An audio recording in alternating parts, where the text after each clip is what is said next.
wabarakatuh. Salam moderasi beragama.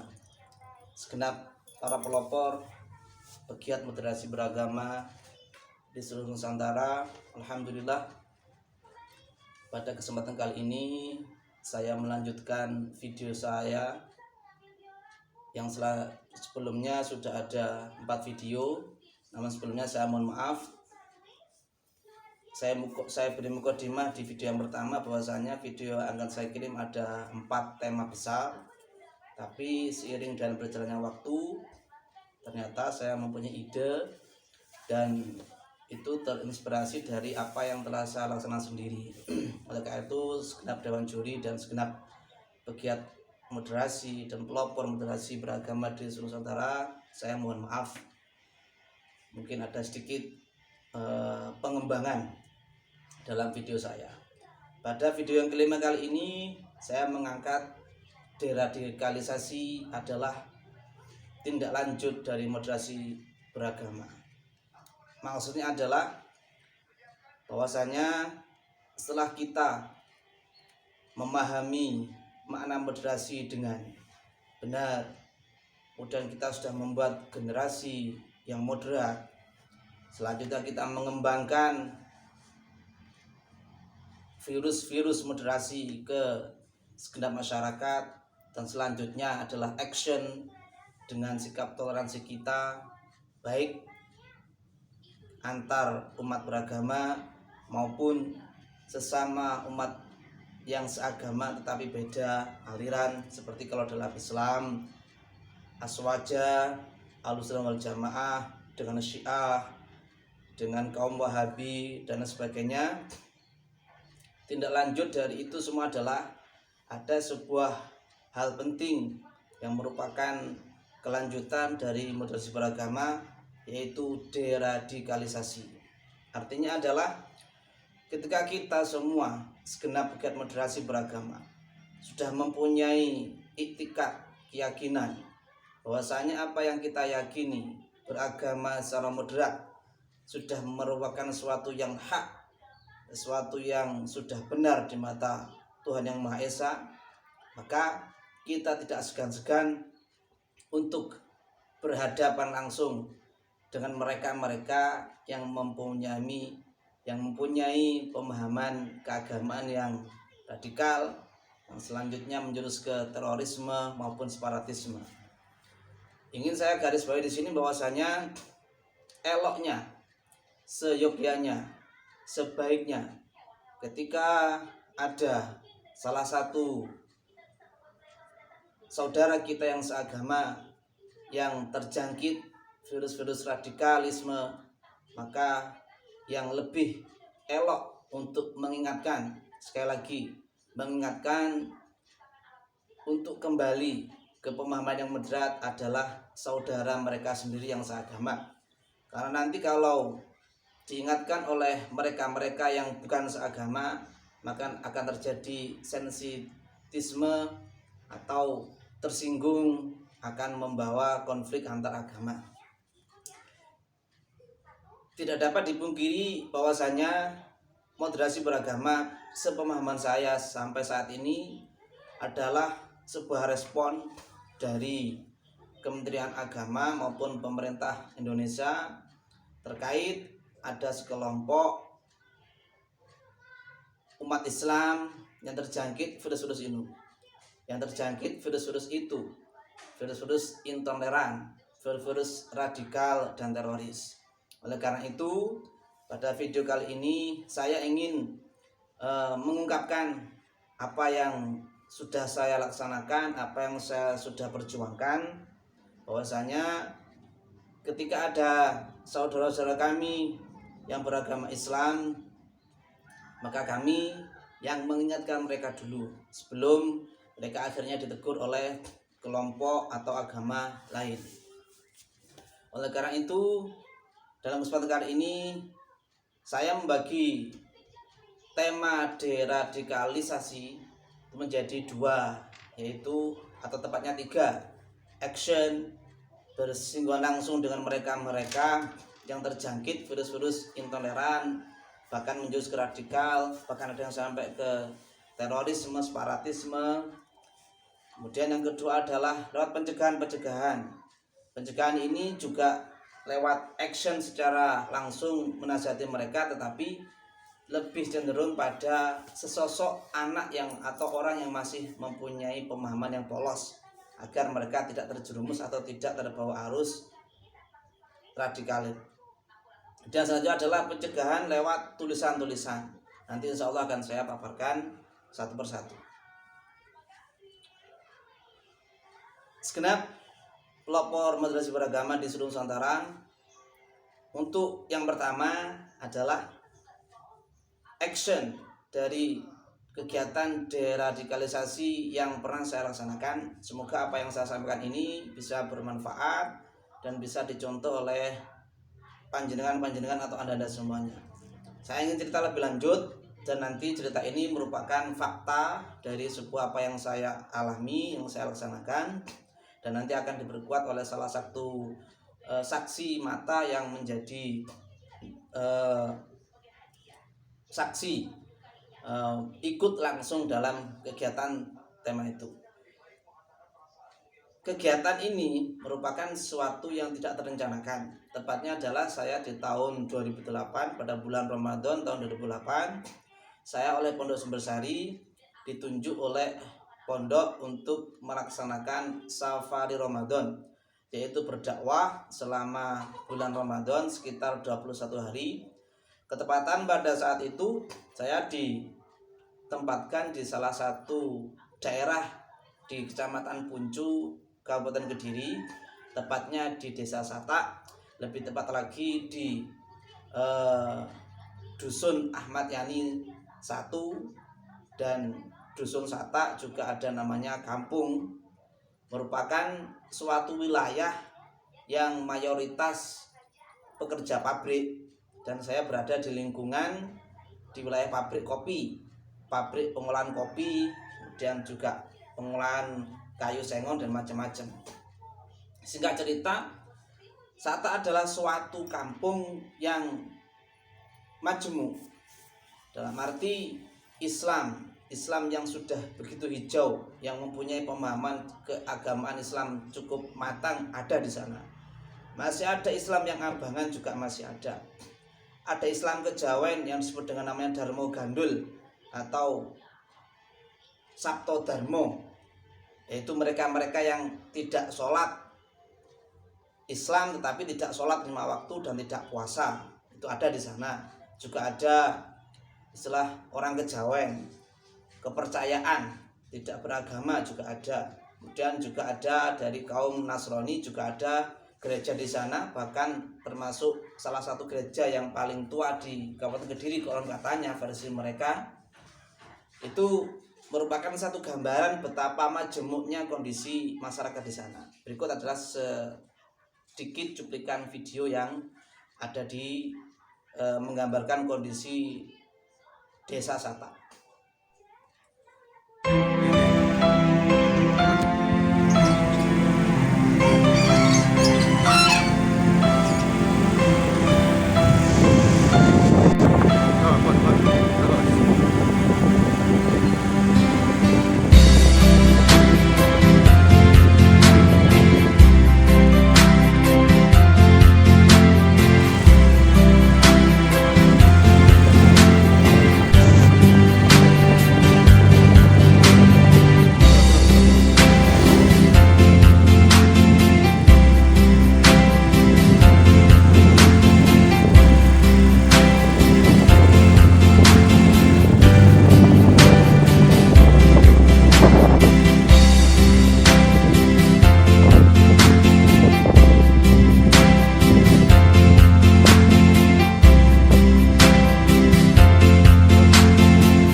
pada saat itu, saat saya Ramadan di sana, saya mengamati kondisi dengan berbagai macam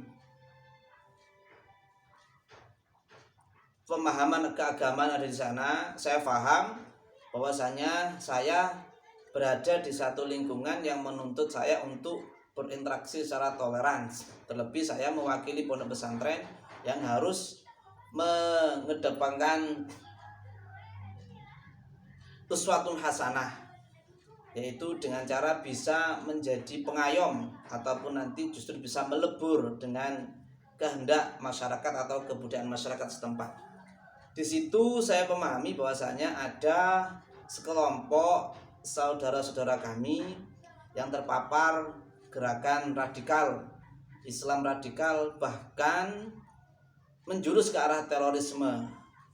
Menurut informasi yang saya terima saat itu, Sata merupakan salah satu daerah yang secara rutin dikunjungi oleh seseorang tokoh yang menjadi ikon Islam garis keras, yaitu Ustadz Abu Bakar Bashir dan Nurdin M. Top. Di situ insya Allah satu selapan sekali dalam bahasa kita, 35 hari sekali, itu era 2005 sampai 2008 itu mengadakan kajian di sana. Jadi kita nanti bisa mengetahui betapa luar biasanya efek itu. Ada sebuah kisah, yaitu suatu saat saya mengajar TPQ anak-anak yang masih SD, yang SMP sudah begitu sedikit, yang mayoritas itu masih SD, masuk TPQ sebelum sholat asar, yaitu sekitar jam 2:30. Kemudian nanti 3:30 kita sholat asar bersama, adzan bersama, kemudian ada TPQ lagi, kemudian berbuka puasa. Sedemikian rutin kegiatan itu dilaksanakan baik dalam bulan Ramadan maupun bukan bulan Ramadan. Tapi saya saat itu ada di bulan Ramadan. Saya suatu saat mengisi kegiatan di TPQ. Kemudian saya mengajar anak-anak TPQ sampai akhirnya masuk waktu sholat asar. Dan saya menyuruh salah satu anak yang secara fisik luar biasa tampangnya, berwajah seperti Arab, sampai sama teman-temannya dijuluki dengan namanya Mat Arab. Saya masih ingat saat itu dia masih kelas 4 SD. Saya menyuruh dia untuk adzan. Kemudian setelah dia adzan, saya tunggu untuk daerah sekitar situ. Lumrahnya, lazimnya setelah ada namanya pujian, mungkin kayak sholawat Nabi atau berisi doa dan syair-syair yang lain lah. Dan saya tunggu kok tidak pujian sama sekali. Dan saya menyuruh 2 teman yang lain, temannya Mat Arab, untuk pujian. Kemudian 2 teman itu kembali kepada saya setelah saya suruh. Mereka bilang, "Pak, sama Mat Arab nggak boleh pujian." Loh, lah kenapa? Nggak tahu Pak, saya minta mikrofonnya nggak boleh. Dan saya datangi kepada Mat Arab, saya bilang, "Loh, kenapa adik kok nggak pujian?" Nggak apa-apa Mak, kata kakak saya nggak boleh pujian itu." Akhirnya saya ambil mikrofonnya, tapi ya dengan halus, tidak dengan kasar. Boleh, saya ambil gitu saja, saya pujian. Kemudian koma, itu sholat asar. Saya tidak punya feeling apa-apa. Tapi setelah kejadian itu ternyata subuhnya, waktu sholat subuh itu kan ketepatan malam harinya saya begadang, kemudian baru tidur itu setelah sholat subuh, Mak. Ya biasalah tradisi santri. Tadi santri tidur setelah sholat subuh karena malamnya begadang, apalagi itu bulan puasa, dan setelah sholat subuh tidak ada kegiatan ngaji dengan masyarakat, sehingga kami menghabiskan waktu setelah sholat subuh itu untuk tidur. Setelah sholat subuh tidur, ternyata belum lama ada orang yang menggedor-gedor pintu saya, pintu kamar. Jadi camp kami di masjid itu dengan masyarakat itu agak jauh masjidnya itu. Jadi dari masjid ke kampung Yani 1 itu masih sekitar 1 kilo. Tapi dalam kondisi masih gelap, hari masih gelap, ada orang yang menggedor pintu saya. Saya masih ngantuk, kepala masih begitu pusing. saya buka pintunya, kemudian ternyata mat Arab tadi itu, mat Arab yang masih kelas 4 SD itu tiba-tiba langsung berbicara kepada saya dengan nada yang tinggi, "Pak, itu pujian pada zamannya Nabi Muhammad, zamannya Abu Bakar, zamannya Umar, zamannya Utsman, zamannya Ali bin Abi Thalib itu tidak ada. Adanya pujian itu di zamannya Imam Syafi'i." Saya yang masih begitu ngantuk, nyawa belum hadir seluruhnya di fisik saya, sok kaget. Kok bisa anak masih umur sedemikian sudah bisa bilang kayak gitu? Logika saya nggak mungkin dia itu datang sendiri, pasti ada yang nyuruh. Dan saya mungkin sekedar tebakan saya, mungkin dia disuruh sama kakaknya yang melarang pujian tadi. Akhirnya saya buat tulisan kecil-kecilan di satu lembar itu, dan saya kasih kepada dia, "Nih nak, zaman kamu kasihkan kepada kakakmu," saya bilang kayak gitu. Itu merupakan satu gambaran betapa kaderisasi dari mereka yang berpaham radikal itu sampai sudah mengakar ke mereka yang masih belia, bahkan belum balik itu kalau 4 SD itu. Singkat cerita, dan saya paham itu, dan saya paham di sana bahwasanya orang-orang itu beragama sesuai dengan keyakinan masing-masing. Saya sebagai seorang santri juga tidak memaksakan tradisi kepesantrenan saya di daerah tersebut karena memang masyarakatnya sangat majemuk. Tetapi dari mereka sendiri itu banyak menyebarkan teror. Yaitu salah satunya yang paling saya ingat adalah salah satu dari mereka itu mengirimkan pesan singkat zaman dulu SMS kepada salah satu takmir.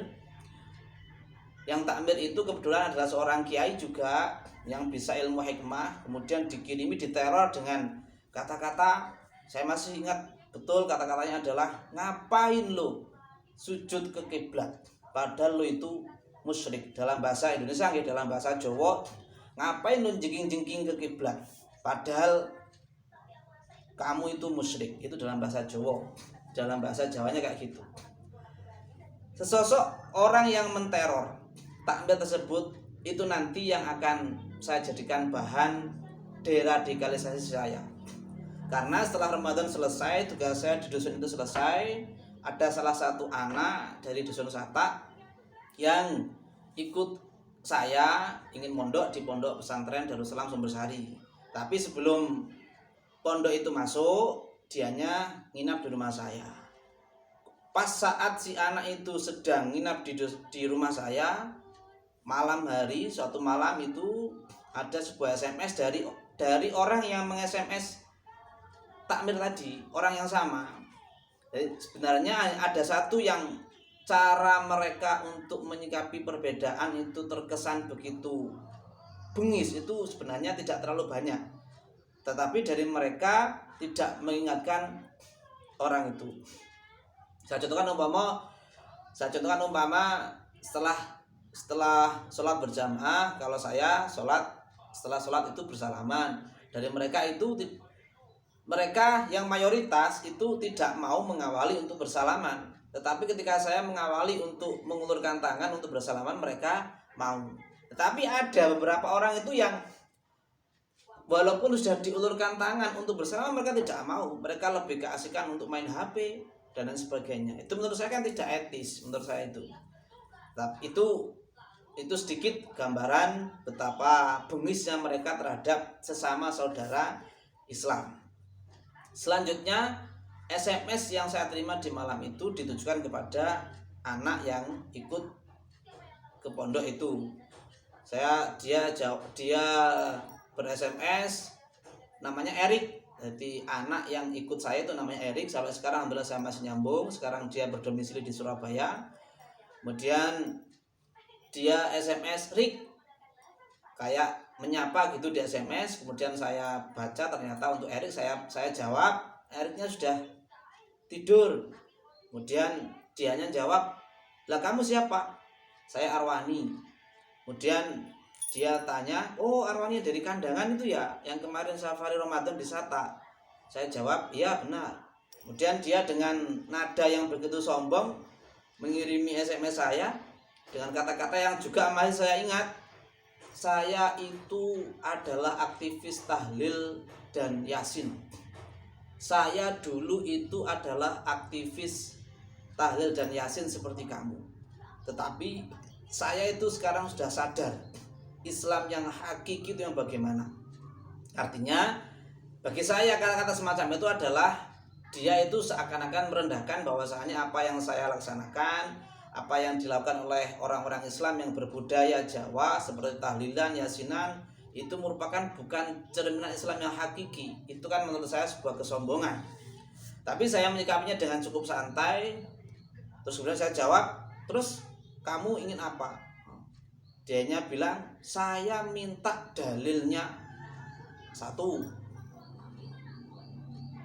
bersalaman saat sholat berjamaah, wiritan bareng, wiritan bersama imam setelah sholat berjamaah, dalilnya tahlilan, dalilnya yasinan, dalilnya pujian antara adzan dan iqomah. Insya Allah ada 5 itu. Kemudian saya balas dengan cukup singkat, saya cari dalilnya bentar, saya ketemu, saya tulis satu saja, kemudian saya kirim dan saya kasih keterangan kalau kurang terima silakan telepon saya. Itu sekitar jam 10 malam. Akhirnya sampai saya tunggu jam setengah 1 tidak ada telepon yang masuk, akhirnya saya tidur. Kemudian pagi harinya dianya SMS lagi. Yang menerima, yang membuka pesan adalah adik cewek saya. Kemudian adik saya bilang, siapa toh Gus? Wih, siapa toh itu? Kok nadanya begitu merendahkan kita, mengolok-olok kita? Makanya saya lihat SMS-nya memang tidak pantut seorang Islam menyikapi perbedaan dengan saudara yang lain menggunakan kata-kata semacam itu. Akhirnya pun saya tertantang untuk sebenarnya seberapa sih kealiman dianya itu. Namanya saya sensor nggih pelakunya, tapi nanti kalau saya ditindaklanjuti lanjut sebagai bukti saya siap menyebutkan siapa namanya dan rumahnya juga saya tahu. Tapi di sini saya sensor namanya tidak saya sebutkan. Akhirnya saya mencoba menyusun dalil yang dia minta malam itu dengan tujuan saya ingin mendatangi rumahnya dan sharing, saling mengingatkan. Terlebih dari kata-kata SMS yang dia katakan menandakan bahwasanya dia sebenarnya sama seperti saya, tetapi dia terbawa arus. Saya ingin datang ke rumahnya untuk membuat dia bertobat, ingin mengembalikan dia seperti saya. Kemudian saya susun dalilnya itu ada 2 lembar. Kemudian sebelum saya ke sana saya sodorkan ke abah saya. Abah saya bilang dalam bahasa Indonesia nggih, walaupun beliaunya jawabnya dengan bahasa Jawa, kalau sampean debat dengan orang-orang kayak gitu jangan menggunakan kitab kuning. Sampean debatnya harus menggunakan dalil ayat Quran atau hadis. Saya masih begitu ingat dawuh beliau yang saya tancapkan di hati saya. Akhirnya saya preteli, saya pangkas mana yang dari kitab kuning dan mana yang dari hadis dan ayat-ayat Quran saya sendirikan. Kemudian saya datang ke sana. Ingat saya datang hanya dengan 2 orang teman saya bernama Adi Fitria dari Tanggung Mulyo juga dari Buncu, satu kelas dengan saya di Sumbersari. Saat itu kami masih kelas 1 aliyah di pondok. Saya ngajak dia 2 orang saja. Saya inginnya datang ke rumahnya si pelaku. Dan saya mengutarakan niat ini kepada teman-teman ustadz-ustadz yang lain di dusun setempat, bahwasanya saya punya hajat demikian. Kemudian sama teman-teman diberitahu rumahnya sebelah sini. Tapi sekali lagi saya tidak punya niat untuk membuat rusuh atau membuat apapun di dusun Sata, tetapi saya hanya ingin mengetahui, menjajaki sebenarnya seberapa dalam sih mereka itu memahami agama Islam. Rencana awal saya berdebat di rumahnya, tetapi saat sholat maghrib di musola saya mendapati dia sudah duduk-duduk dengan temannya di teras musola. Saya saat itu mungkin masih begitu muda jiwanya, amarah sudah begitu memuncak, ya tidak marah-marah sih, walaupun saya langsung mendatangi dia, kemudian saya ngasihkan 2 lembar saya itu, ini Mas, katanya kamu ingin dalil-dalil yang mengatakan apa yang saya laksanakan itu ada dalilnya apa tidak. Saya kasih sama dia, kemudian dibuka sama dia. Oh, ternyata dia tidak bisa membaca Arab. Tidak bisa membaca tulisan saya karena tidak saya beri harokat. Nah, kan aneh menurut saya kan. Oh, ternyata dia itu tidak mempunyai kualitas untuk memahami agama dengan benar. Dalam arti sudah saya sodorkan tulisan tangan saya, kata teman-teman saya tulisan saya cukup bagus. Tidak mungkin karena tulisan saya jelek sehingga dia tidak bisa membaca, tidak mungkin. Tetapi karena dia itu memang tidak bisa membaca kitab gundulan, tidak ada maknanya, tidak ada harokatnya. Tetapi dia kemudian bilang kepada saya, tunggu, sama tunggu di sini. Dia bilang gitu kepada saya kurang paham, dia mau kemana saya kurang paham. Tapi saya tunggu di situ di musola maghrib jam 7:30 itu. Ternyata dia baru datang 8:30 dengan membawa sesosok ustadz dari pondok mereka, dengan membawa kitab Tafsir Ibnu Katsir juz 3 yang membahas tentang yasinan, tentang dalil yasin. Saya masih ingat. Ketepatan saya juga punya kitab yang sama. Dan saya sudah matlaah sehingga terlihat saat terjadi perdebatan itu saya terlihat seperti hafal, padahal saja nih ya sebenarnya tidak hafal, cuman saya sudah baca duluan. Itu. Akhirnya terjadilah perdebatan itu. Saya debat dengan ustadz mereka, saya dengan Mas Adi, saya 2 orang.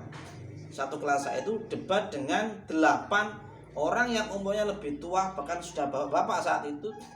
Ada ustadznya, ada tokoh-tokoh utamanya, 8 orang saya masih ingat di musola itu.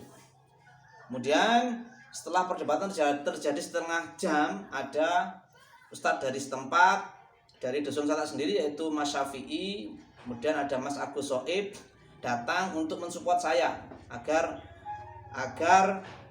tidak minder. Kemudian terjadi debat itu. Dari debat itu intinya mereka sudah kalah. Artinya apa yang dilakukan oleh kami seperti pujian, salaman, wiritan, setelah sholat berjamaah, yasinan, tahlilan itu ada dalilnya, walaupun bukan dalil yang berjenis tafsili.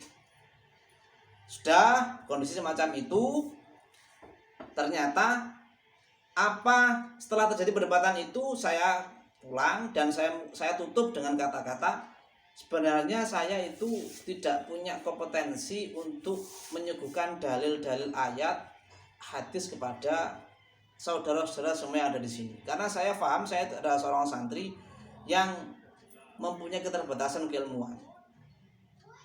Tetapi berhubung kondisi menuntut saya untuk mencari dalil-dalil itu, maka saya suguhkan kepada saudara semuanya.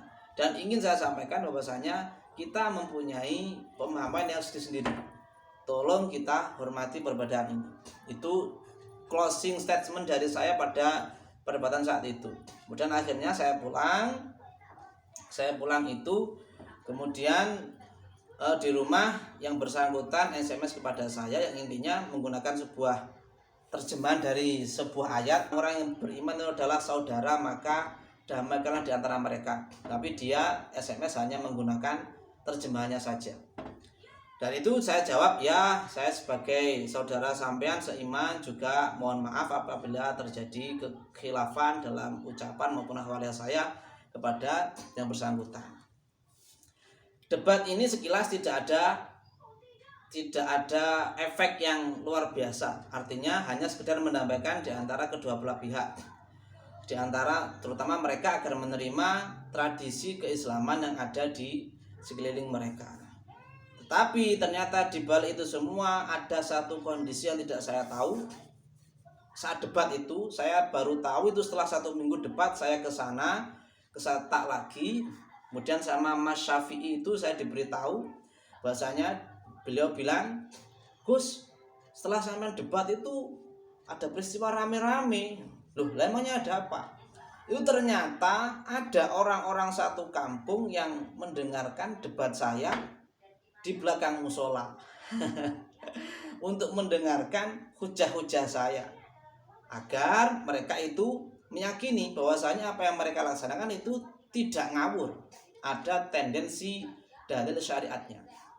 Dan setelah kejadian itu yang bersangkutan ternyata diarak oleh masyarakat atas permintaan dari kepala dusun dibawa ke kantor desa karena sudah dianggap berperilaku tidak sopan kepada saya sebagai tamu di dusun Sata, dan juga sebagai bentuk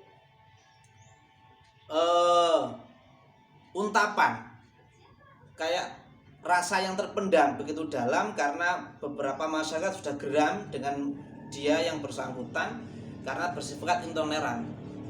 Oleh karena itu, atas laporan dari takmir, kemudian disikapi oleh kepala dusun, kemudian disikapi oleh kepala desa yang bersangkutan, dibawa ke kantor desa dan diultimatum, ketika sampai berperilaku kayak gini lagi, terutama kepada orang luar dari Sata yang berstatus tamu di Sata, tidak berperilaku sopan, maka yang bersangkutan akan di-outkan dari kampung Sata.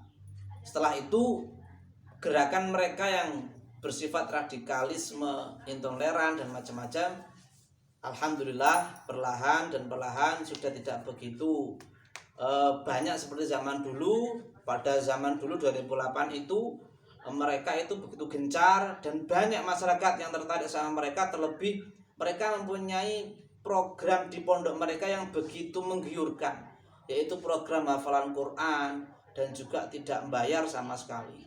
Di kesempatan ini saya ingin memberikan sebuah pesan kepada seluruh umat Islam bahwasanya ketika Anda semua mempunyai anak yang ingin dipondokkan, hati-hatilah untuk memondokkan. Cross check dulu dan tanyakan kepada mereka yang mempunyai koneksi, yang mempunyai pengetahuan tentang kepesantrenan. Karena kenapa? Era-era itu bahkan sampai sekarang itu begitu menjamur pondok-pondok pesantren yang mempunyai paham radikal dengan ciri khas, sekali lagi dengan ciri khas tanda kutip menghafalkan Quran dan biayanya gratis. Walaupun saya katakan tidak semuanya, tidak semua pondok pesantren yang menawarkan program tahfidz plus gratis itu merupakan pondok radikal, tetapi saya mengatakan mayoritasnya. Dan ini adalah sekelumit video wawancara saya dengan salah satu saksi yang menyaksikan perdebatan itu, yaitu Ustadz Muhammad Syafi'i. Berikut adalah video wawancara saya. Assalamualaikum warahmatullahi wabarakatuh. Waalaikumsalam. Pegiat moderasi, pelopor moderasi beragama di seluruh Nusantara. Perkenalkan, di samping saya ini adalah teman seperjuangan saya, juga teman sepekerja, kebetulan juga satu sebaya seumuran dengan saya, cuman kita beda pondok. Beliaunya pernah mondok di Mahir Arya Tribungagung, sedangkan saya di Darussalamah Sumbersari. Beliau merupakan saksi dulu yang sudah saya sampaikan di video sebelumnya, bahwasanya saya pernah melaksanakan satu perdebatan sengit dengan salah satu saudaranya Mas Syafi'i ini, saudara dalam arti saudara seiman. Bukan saudara kandung, tapi saudara seiman kami, yaitu mereka-mereka yang masih terpapar paham Islam radikal atau keras yang anti toleransi, intoleran. Dari saya ingin mencoba untuk mengorek keterangan beliau ini tentang dulu, masih ingatkah beliau dengan peristiwa tahun berapa itu Mas? 2008 ya, 2009, saat saya masih kelas 1 aliyah di Sumbersari. Coba kita korek keterangan dari Mas beliau ini. Assalamualaikum Mas Uji. Ampun tegang-tegang, santai mawon. Nama jenengan sinten nama lengkapnya? Nama Umar Syafi'i. Asli Satak nih. Cuman sekarang berdomisili di Sukomoro Punju. Menurut jenengan bagaimana kabar saudara-saudara kita di Satak yang tergolong begitu majemuk ya, terdiri dari berbagai macam agama yang dianut, ada yang Islam dengan berbagai macam ormasnya, juga ada Kristennya juga bahkan ada yang Islam kejawen, kondisi sekarang bagaimana menurut dengan di sana? ya untuk sekarang kalau urusan itu tetap jadi tetap ada yang istilahnya ada yang dari orang NU ada Muhammadiyah juga ada terus apa itu ya itu tadi lah Islam majemuk tapi buat sekarang memang tidak seperti itu. Dulu ketika dimasukin dari paham radikal terutama kebanyakan di wilayah Satak itu banyak dari kalangan anak muda yang mana dia itu masih awam dalam artian ilmu masalah syariat, masalah apa itu agama itu masih minim. Jadi Banyak yang ikut mereka yang belum ngerti. ketika dimasuki paham-paham seperti itu mereka mudah untuk mengikutinya. Apalagi kalau zaman saya dulu kan ada itu nggih, teman-teman yang mempromosikan pondok gratis itu nggih. Ya, itu.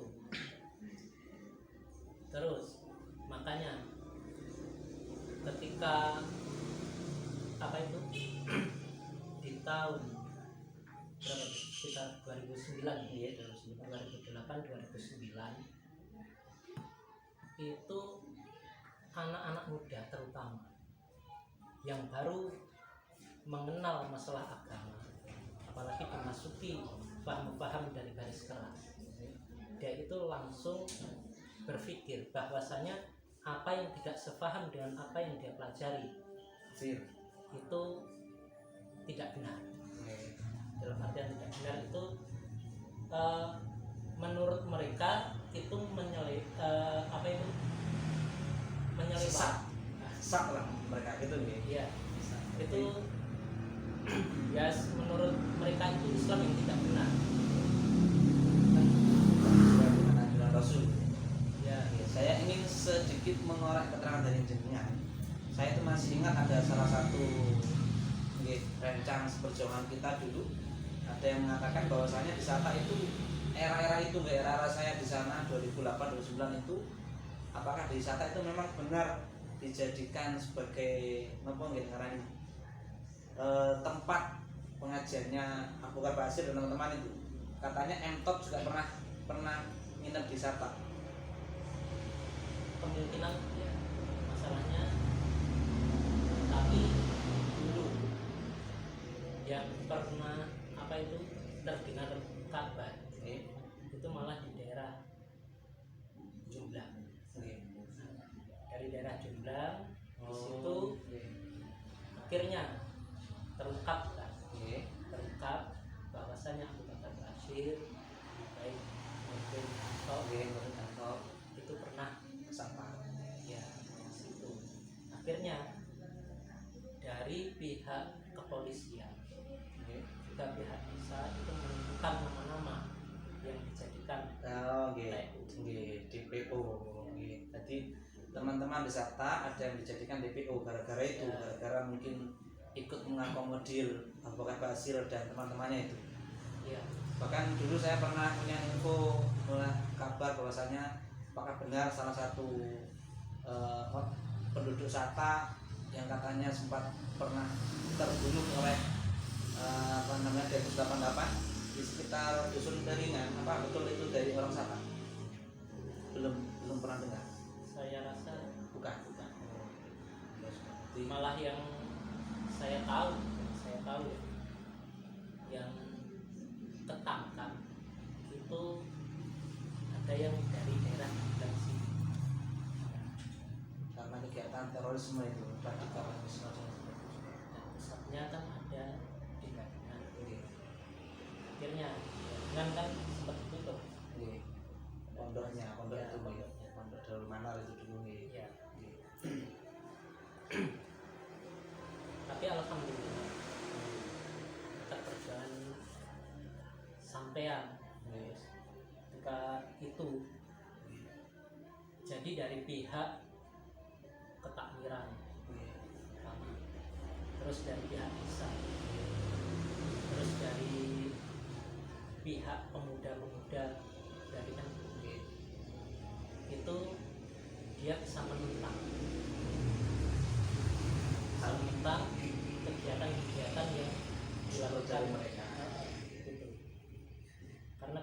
Karena apa itu pernah kejadian yang dulu sampean pernah debat sama mereka, Sama mereka itu. sehingga kan banyak mereka yang belum terjangkit virus dengan mereka yang sudah radikal itu kan ketika setelah terjadi debat itu ternyata kan memahami bahwasannya apa yang diamalkan, apa yang dilakukan oleh orang-orang Islam seperti kita itu kan, oh ternyata itu memang ada dalilnya kan tidak ngawur seperti apa yang mereka sampaikan, ini bid'ah, ini kafir, ini musyrik gitu kan. Ternyata dari debat itu yang sebenarnya saya tuh dulu nih 2 orang saja berhadapan dengan 8 orang ya dari mereka nih. Kemudian Mas Vi'i datang sudah agak telat sekitar 1 jam 2 jaman setelah debat itu dimulai gitu, sebagai bentuk dukungan moral kepada saya. Karena memang saat itu saya hanya termotivasi untuk ingin tahu seberapa dalam sih keilmuan mereka itu, sehingga saya ingin ngoreksi. Jadi kan dan ngumpulnya itu dulu di rumahnya Mas Vi'i, insya Allah sebelum saya pamit baik-baik kepada Mas Vi'i. Orang ini yang SMS saya, yang telepon saya di rumah itu sebenarnya kayak apa sih backgroundnya itu? Jadi memang benar-benar alim atau hanya sekedar jari-jari kilawakol dalam bahasa pondok. Ternyata memang sudah terbukti di debat itu, ternyata ilmu mereka sih sangat belum mumpuni lah, bisa dikatakan dangkal. Bahkan untuk membaca kitab kuning saja belum bisa. Belum bisa. Tapi jenengan memang dari peristiwa itu menurut jenengan apa nggih benar-benar ada efek nggih, artinya dari takmir mulai melek, dari desa juga melek, teman-teman pemuda-pemudi juga. Ya karena setelah kejadian itu kan emang semua dari takmiran, baik dari lurah, kepala dusun, baik RT, semua dipanggil, dan juga dari pihak bersangkutan, dan juga saya pun juga ikut dipanggil ketika itu sebagai saksi yang ikut debat itu. Ya ini untuk meluruskan masalah, kenapa kok bisa begitu. Akhirnya apa itu dari pihak Pak Lurah, dia pun memberikan lampu kuning lah karena Beratkan ultimatum. ya kalau sampai mereka apa itu mengulangi perbuatannya lagi. Masalahnya apa? Sebelum itu kan satu dari pihak takmir sudah itu di SMS, ngapain lo jengking-jengking gitu kan, saya masih ingat SMS itu nggih. Ngapain kalau jengking? gunanya lek menjengking padahal Kamu musyrik. kui musyrik. Itu Itu kan saya masih ingat. itu. Terus lagi itu masalah apa itu tahlilan, masalah jarak tubuh, terus masalah apa itu istighosa, masalah dugaan, itu mereka bilang bid'ah semua. Nah, makanya dari pihak baik kepala desa, kepala dusun, RT semua memberi kecaman kalau sampai macam-macam dan mengulangi perbuatannya lagi, itu nanti akan langsung dijebloskan ke ranah hukum. Ini langsung dipanggilkan polisi kan gitu. Artinya dari peristiwa itu kan sebenarnya harus ada yang membuat masyarakat itu membuka matanya. Bahwasanya ketika ada mereka yang mungkin sok islami, kemudian menyalahkan tradisi yang sudah berjalan puluhan tahun dengan fitnah dan gini, itu harus ada yang menentang. Dalam arti apa yang sudah diwariskan oleh sesepuh kita itu mari kita jaga.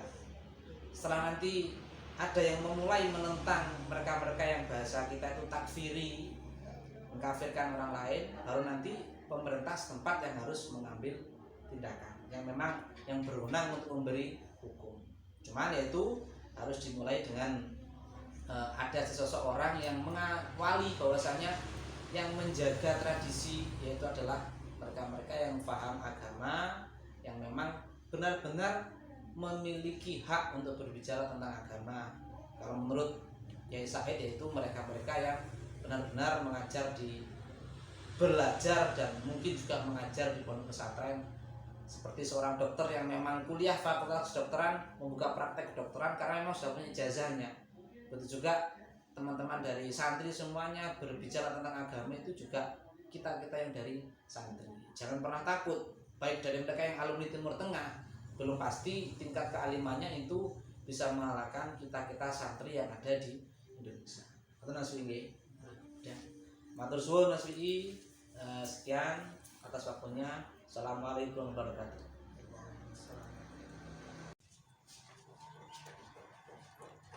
Selanjutnya adalah yang kedua di Pare. Jadi ini action saya tentang gerakan radikal untuk deradikalisasi gerakan radikal yang ada di wilayah Pare dan sekitarnya, yaitu tepatnya era tahun 2014 hingga tahun 2019.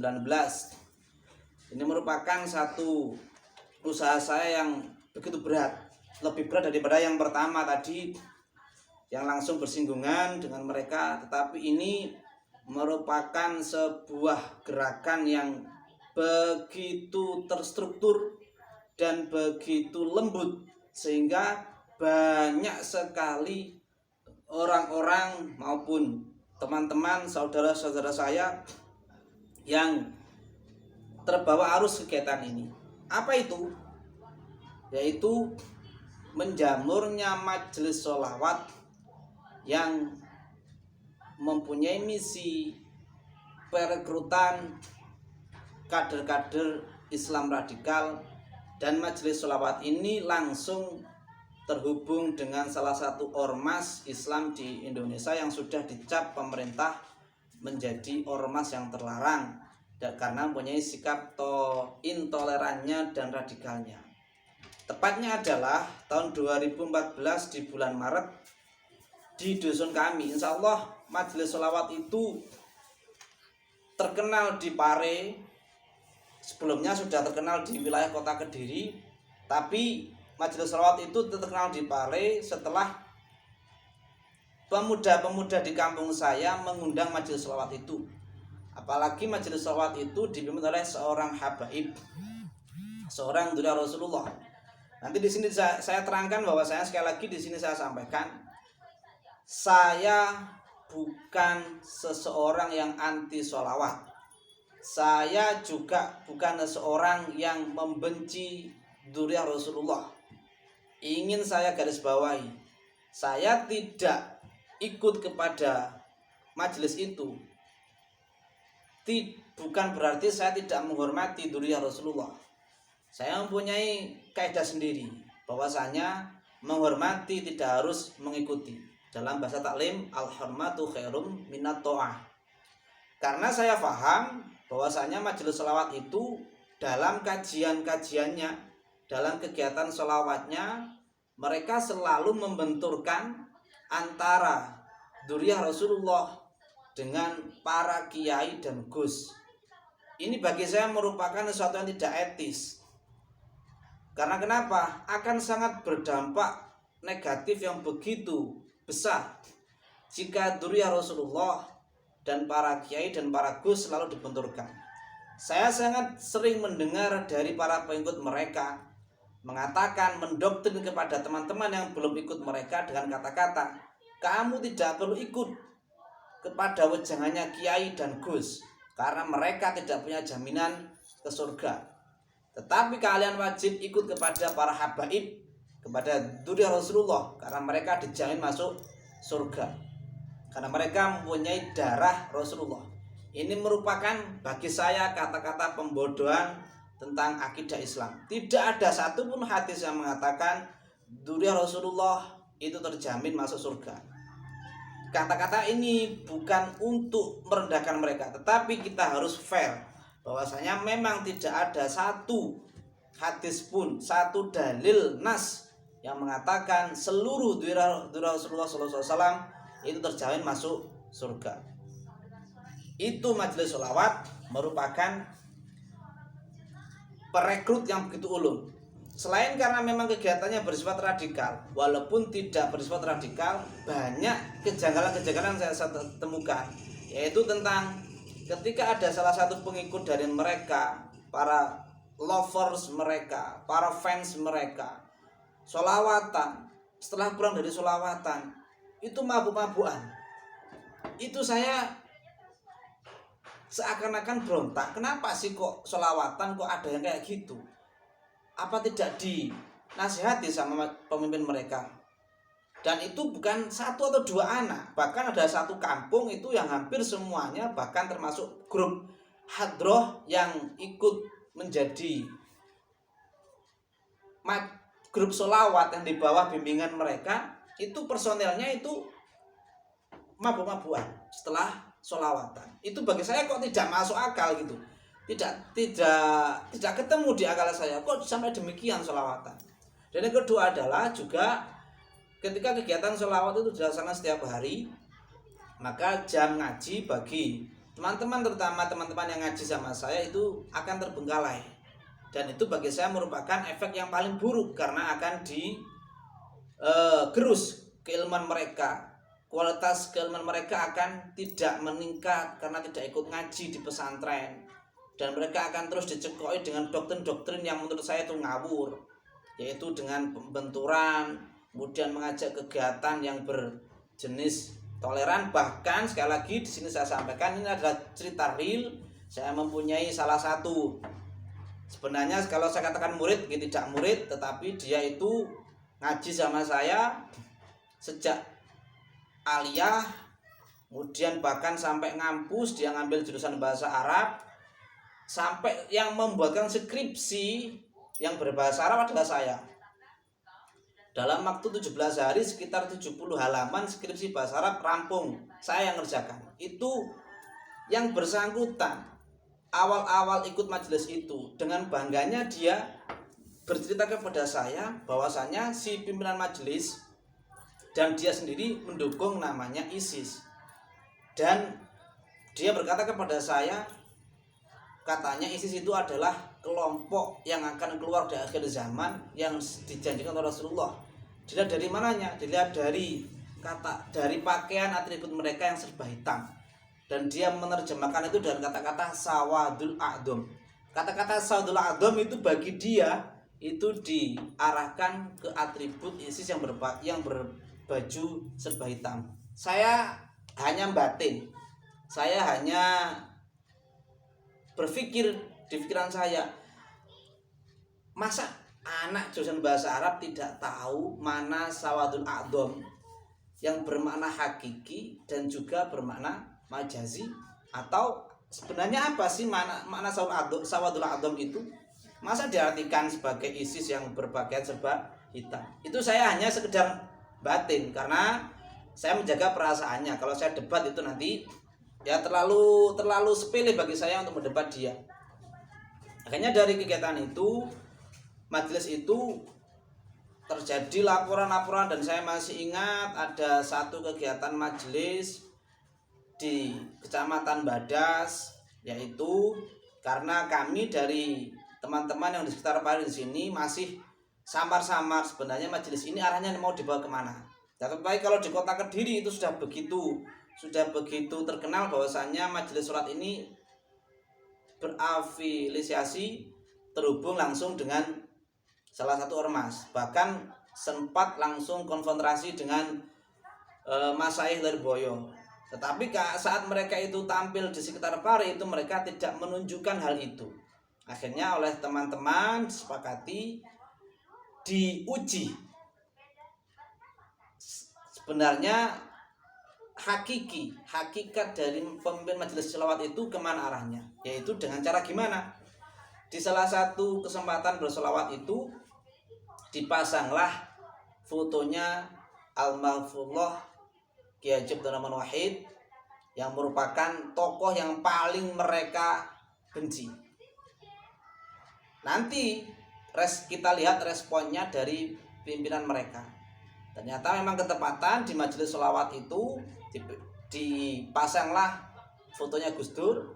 Kemudian ternyata responnya dari pemimpin majelis begitu keras. Beliau tidak mau naik ke panggung ketika masih ada fotonya Gus Dur dan mohon diganti dengan fotonya Hadratus Syekh Basim Asy'ari. Itu merupakan sebuah langkah yang jitu bagi kami untuk membuat gerakan-gerakan untuk menggembosi, untuk melemahkan majelis-majelis sholawat, majelis mereka, sehingga di Pare berdirilah berbagai macam majelis sholawat sebagai bentuk pengimbangan kepada mereka. Dan berikut adalah segenap beberapa komentar dari mereka-mereka yang ikut berjuang, ikut menyaksikan tentang usaha-usaha kami. Tidak hanya saya pribadi, usaha-usaha kami menjauhkan para pemuda-pemudi dari majelis sholawat itu.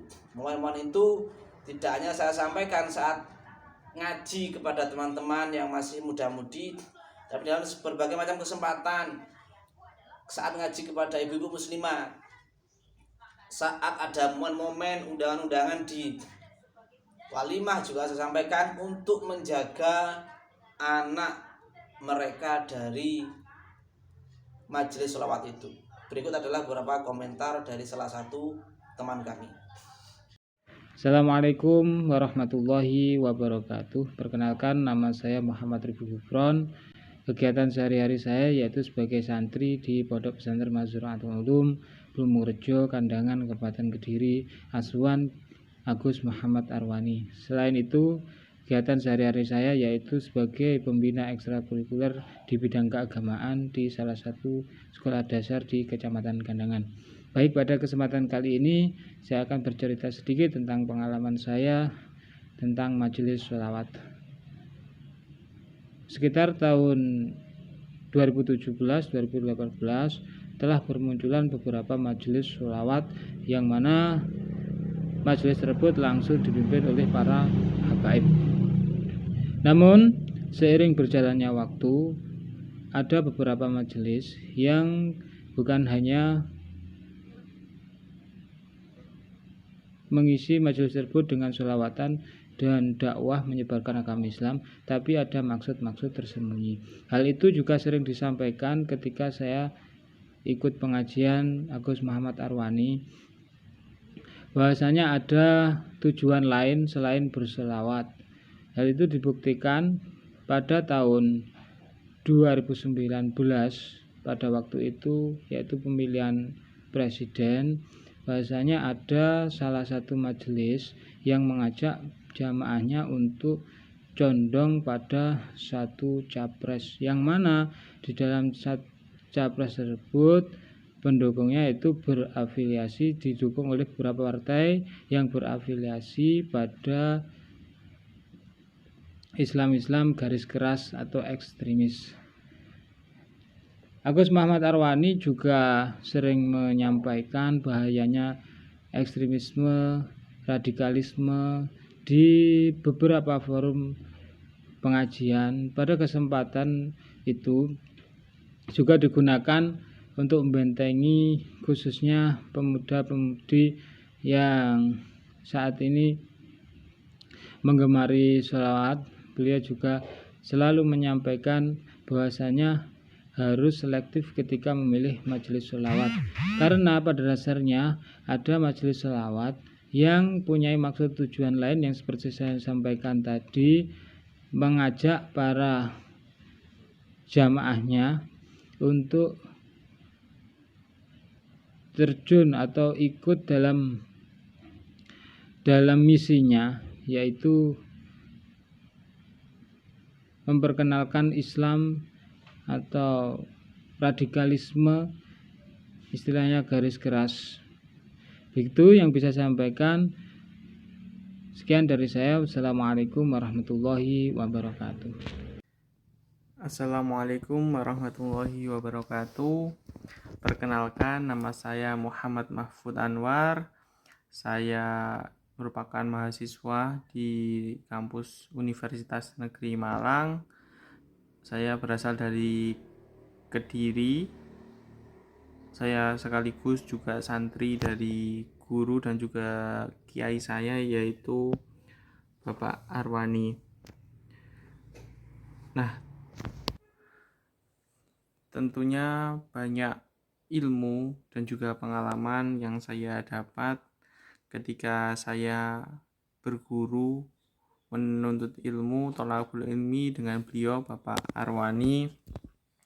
Salah satunya yaitu agar kita terbentengi atau membentengi diri dari aliran-aliran radikal yang tidak sesuai dengan akidah kita.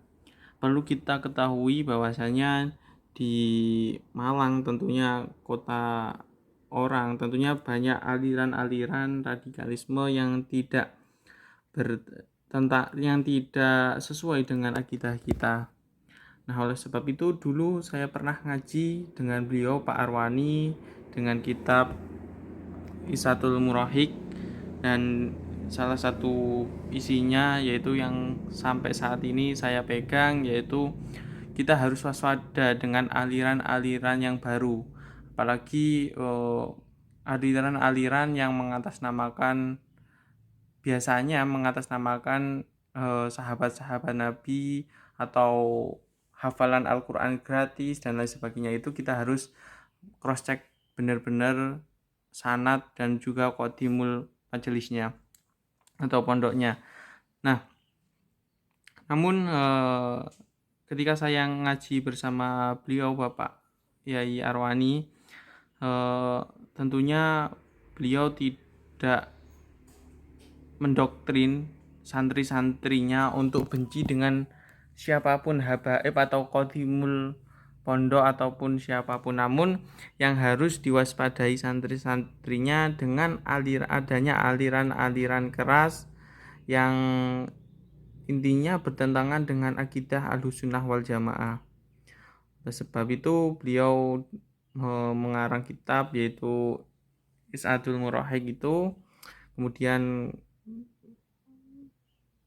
disebarluaskan, dikaji dengan santri-santrinya, dan salah satu buat pegangan saya pada saat kuliah di kota orang, dalam artian di Malang, tentunya banyak golongan-golongan atau kelompok radikalisme yang mencari kader.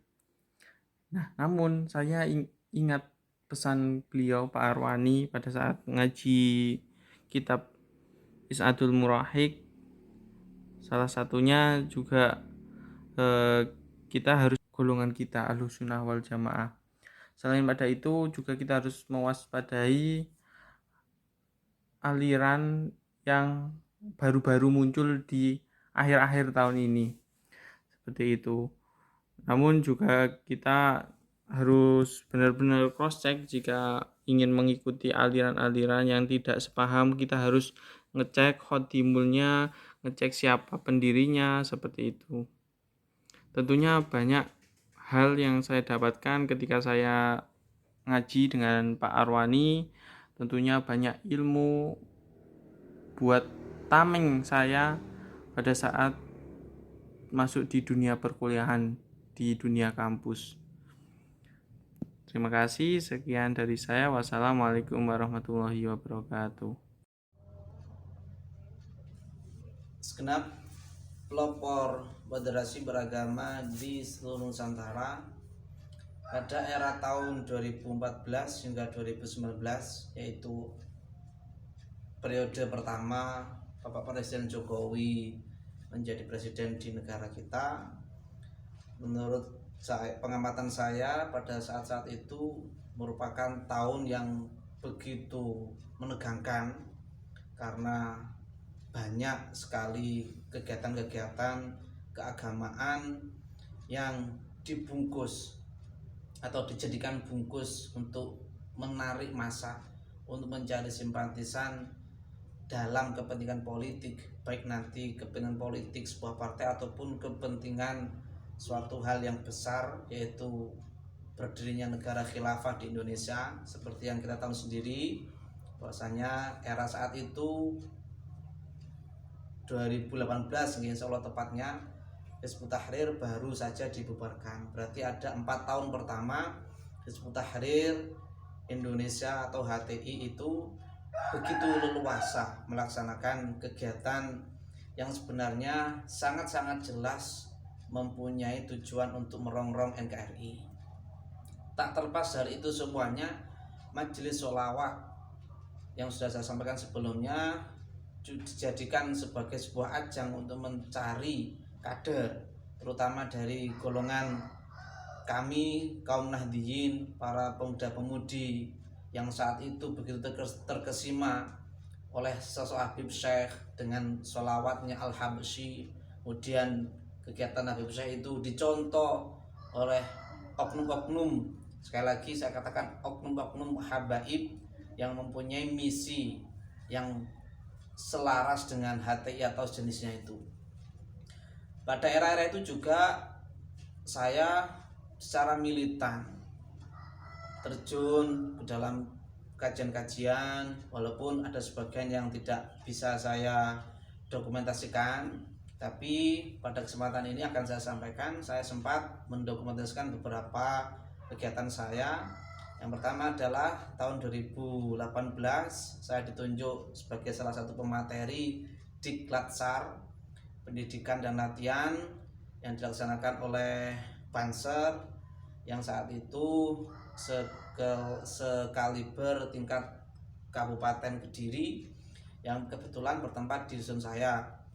Pada saat itu kita tahu sendiri bahwasanya Banser merupakan jadi salah satu target untuk di bumi hanguskan dari Nusantara. Masih sangat begitu kita ingat peristiwa pembakaran bendera kalimat tauhid yang ada di Garut, kalau nggak salah ya, di Jawa Barat itu.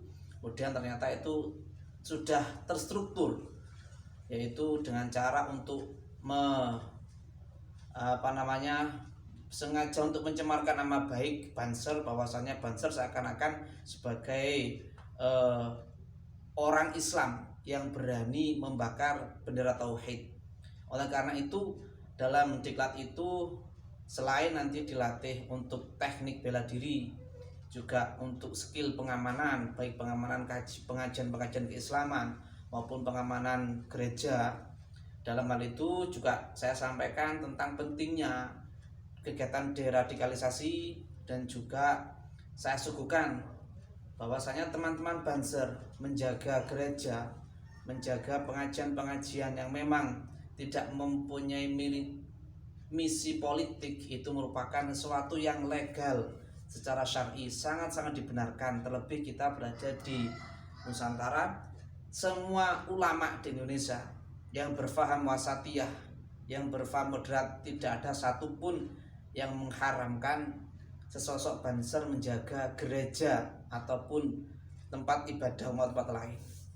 Oleh karena itu dalam kegiatan itu saya alhamdulillah diberi kepercayaan 2 hari, yaitu pada sholat subuh saya mengikuti atau memberikan materi tentang pentingnya deradikalisasi dan juga penguatan kebangsaan kepada teman-teman saudara-saudara Ansor atau GP Ansor ataupun Banser. Berikut sedikit profil atau kegiatan yang saya dokumentasikan.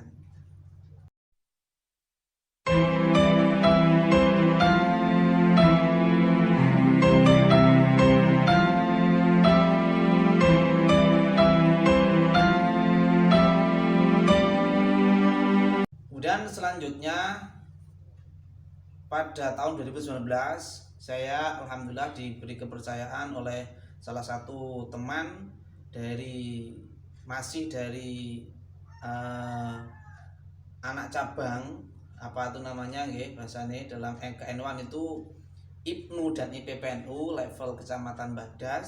Saya diberi amanah untuk mengisi tentang pentingnya memahami gerakan-gerakan yang bersifat intoleran, dan itu merupakan kalau di Bansel sebelumnya untuk teman-teman atau saudara-saudara yang sudah dewasa cukup umur, tapi untuk IPNU dan IPPNU yaitu dalam istilah NU itu namanya Banom nggih kalau nggak salah nggih, nanti tolong diingatkan umpama salah. Ikatan Pelajar Nahdlatul Ulama dan Ikatan Pelajar Putri Nahdlatul Ulama sengaja memberikan sebuah event kepada teman-teman yang masih duduk di bangku sekolah baik tingkat SMP maupun SMA dan sederajat untuk memberikan sebuah informasi, yaitu tentang masifnya banyaknya bermunculan gerakan-gerakan yang bertopeng Islam tetapi mempunyai kepentingan politik. Dan di situ juga saya sampaikan betapa banyaknya militansi dari mereka pemuda-pemudi yang berasal dari aliran Islam garis keras begitu militan dalam berjuang di organisasi intrasekolah di setiap sekolahan, dan itu alhamdulillah mendapat respon yang baik. Dan berikut adalah sekelumit dokumentasi yang pernah saya laksanakan.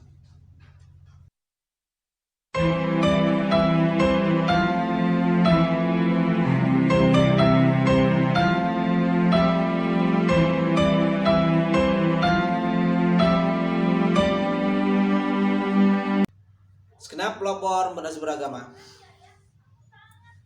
Kemudian selanjutnya adalah salah satu usaha deradikalisasi yang saya laksanakan adalah yaitu pencegahan kepada mereka-mereka yang masih polos tetapi sudah berinteraksi kepada kelompok-kelompok aliran Islam yang berfaham radikal, yaitu bahwasanya salah satu alumni dari MTS 7 Kediri, salah satu siswa yang sebenarnya begitu akrab dengan saya, 3 tahun berada di bawah bimbingan saya.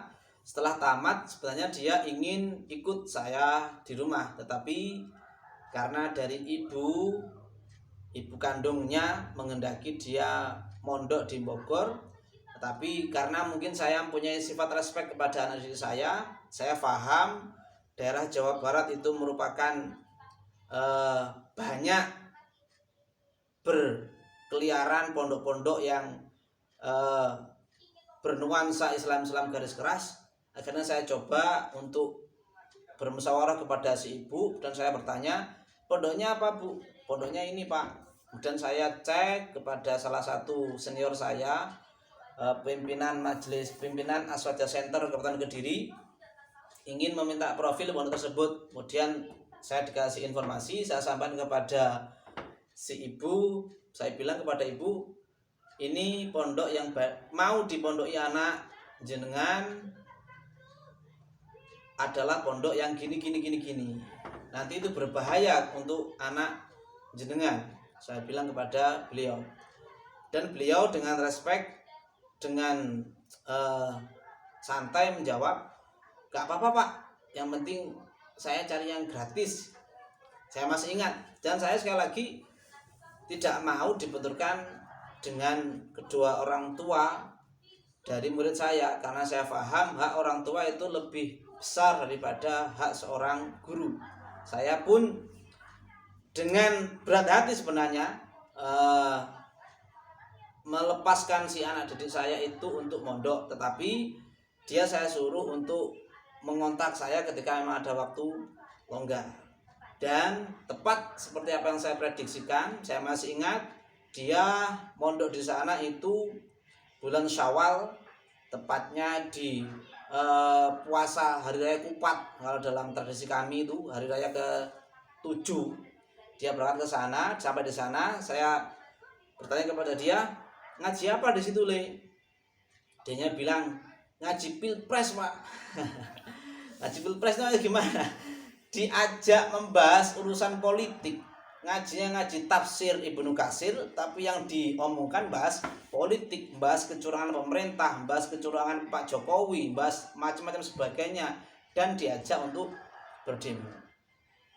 Tetapi yang saya saloti kepada dia adalah dia tetap terhubung dengan saya setiap malam Ahad atau hari Ahad itu dia mempunyai jadwal free membawa HP, sehingga dia itu nelpon saya dan mengadukan berbagai macam hal yang disampaikan di sana yang menurutnya itu kok tidak sama seperti apa yang dia pelajari saat masih di Kediri. Dan berikut adalah secuil komentar atau video dari anak didik saya tersebut. Assalamualaikum warahmatullahi wabarakatuh. Perkenalkan, nama saya Muhammad Ikul Nur Arifin. Saya alumni MTSN 7 Kediri angkatan 24. Setelah saya lulus dari MTS, saya melanjutkan ke pesantren, tepatnya di Jawa Barat. Di sana alhamdulillah saya bisa satu atap dengan orang HTI, orang FPI yang menggebu-gebu ingin mengganti pemerintah Indonesia dengan sistem khilafah Islamiyah. Jadi awal saya ke sana tuh kaget ya, karena setahu saya pesantren tuh kan kupluan sarungan, kok di sini enggak. Jadi isinya tuh kayak apa ya, cingkrang, jubahan, jenggotan ya. Anak muda seperti saya udah jenggotan udah tebal sana. Terus saya aja nggak ada jenggot saya. Jadi itu pengalaman saya yang menarik ya, cukup menarik, karena selama hidup saya itu belum pernah satu atap dengan orang HTI dan orang FPI. Jadi singkat cerita, saya di sana selama 2 tahun dan kebetulan setiap minggu, setiap pekan, setiap hari Ahad diperbolehkan untuk memegang HP. Nah, disitulah saya memanfaatkan waktu hari Ahad sehari itu, meluangkan waktu untuk telepon sama Pak Arwani, ingin menceritakan keadaan saya di sini, konsultasi bagaimana ini hati saya kok bimbang Pak, karena saya selama hidup saya belum pernah bertemu dengan orang HTI sama orang FPI, kok saya ditakdirkan di sini, bagaimana Pak? Ini singkat cerita, saya konsultasi tentang Pak, bagaimana Pak hukumnya orang yang berdoa menggunakan tawasul kepada Syekh Abdul Qadir Al-Jailani. Terus kemudian, Pak, ini bagaimana pondok saya kok tidak suka dengan Pak Jokowi, kok dikit-dikit demo, terutama tahun 2019 kemarin pas pilpres ya, itu satu pesantren saya tuh jam 3 pagi berangkat ke Jakarta, ke Monas untuk demo. Terus saya, Pak, ini bagaimana Pak, Pak, kok saya begini, saya galau Pak. Terus sebenarnya saya pas pas pilpres ingin ikut ke Monas demo 212 tuh, pengen saya ikut, cuma saya belum berani, takutnya itu begini, takutnya entah dibom lah, nggak tahu lah ya. Yang intinya setiap hari Ahad tuh saya telepon beliau, masalah-masalah ini bagaimana, sampai saya lupa sendiri masalahnya saya apa di sana. Ya alhamdulillah bisa terselesaikan lah masalahnya. Jadi hati saya ayem gitu kan di sana. Pesan untuk Pak Arwani, alhamdulillah, terima kasih Pak telah membimbing saya selama di sana, memberikan saya wejangan. Al-hormatu khairum minat ta'ah. Hormat itu lebih baik daripada taat. Hormatilah mereka, jangan taat kepada mereka. Terima kasih. sedikit dari saya tentang pengalaman saya 2 tahun bersama orang HTI dan FPI. Cukup sekian. Wassalamualaikum warahmatullahi wabarakatuh. Untuk selanjutnya, segenap pelopor federasi beragama di seluruh Nusantara masih dalam usaha pencegahan gerakan radikal. Saya seperti yang sudah saya sampaikan sebelumnya berada di madrasah yang mempunyai basic literasi yang kuat, dan kesempatan ini saya gunakan untuk membuat tulisan-tulisan untuk mendidik anak didik saya, baik ketika nanti ada event maupun tulisan-tulisan yang lain, untuk mengangkat tema-tema deradikalisasi atau bahkan untuk menjawab tantangan-tantangan dari mereka kaum aliran radikal yang masih meragukan status kenegaraan kita di mata agama Islam. Insya Allah nanti akan saya share kepada panitia tentang artikel yang ditulis oleh salah satu anak didik kami. Sekian video kelima yang dapat saya sampaikan. Sebenarnya masih banyak kekurangan yang saya miliki, tetapi saya berharap apa yang saya sampaikan dalam video kali ini bisa bermanfaat. Dan sekali lagi, untuk program deradikalisasi, kita semua para pelopor madrasah beragama harus mempunyai sifat syaja'ah, harus mempunyai sifat keberanian untuk baik menyebarkan maupun bersinggungan, bahkan konfrontasi kepada mereka-mereka yang punya paham radikal. Karena kita berada di jalur yang hak, maka kita harus berkata al-haqqu min rabbika fala takunanna minal mumtarin. Kebenaran berada di sisi kita dari Tuhan kita, maka jangan kamu berada dari golongan orang-orang yang masih ragu. Oleh karena itu, saya mengajak kepada segenap semuanya, dan ingin saya sampaikan lagi, deradikalisasi ketika itu menjangkit salah satu saudara kita yang seagama, maka seyogyanya kita yang seagama dengan mereka yang mengingatkan, bukan dari agama lain, agar tidak terjadi salah paham. Sekian dari saya, kurang lebihnya mohon maaf. Assalamualaikum warahmatullahi wabarakatuh.